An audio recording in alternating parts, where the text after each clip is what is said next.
The first reference to Israel outside the Hebrew Bible is on the Meneptah stele, a slab of black granite engraved in the days of Pharaoh Meneptah, successor to Ramses II, the man some scholars identify as the Pharaoh of the Exodus.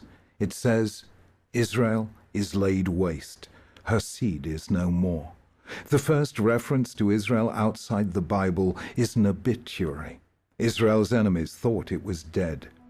More than 32 centuries, half the history of civilization later, we can still say, Am Yisrael Chai, the Jewish people lives.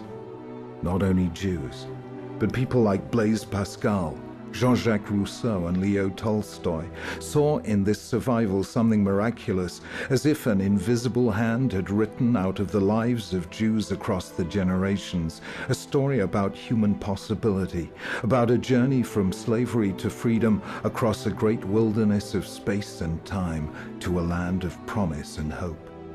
How did a people survive for 20 centuries without a state, a home, a place where they could defend themselves? How did they sustain their identity when everywhere they were a minority? How did faith survive the massacres and pogroms when Jews called and heaven seemed silent?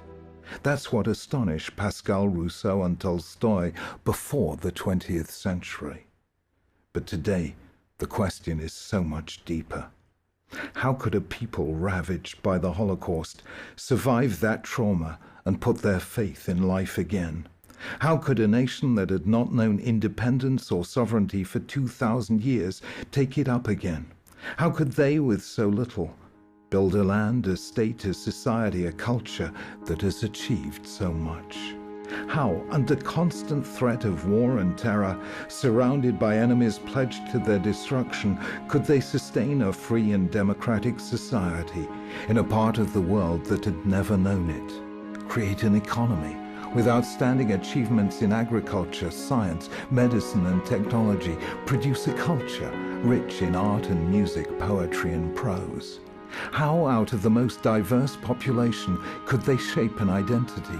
How could they build not only great secular universities, but also thriving yeshivot, so that the words of Isaiah could come true in our time, that Ki mitzion tetzeh Torah udvar Hashem Yerushalayim, Torah will come forth from Zion, and the word of the Lord from Jerusalem?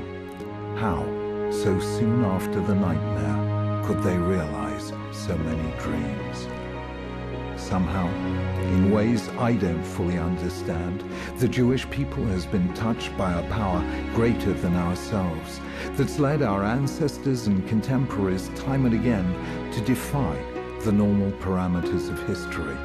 Somehow heaven and earth met in the Jewish heart, lifting people to do what otherwise seemed impossible. Descartes said, "I think, therefore I am." The Jewish axiom is different. Ani ma'amin, I believe, therefore I am. One of the great songs of modern times, written for the film Prince of Egypt, says it in words that summarize the whole history of Israel, from ancient times to today. There can be miracles when you believe.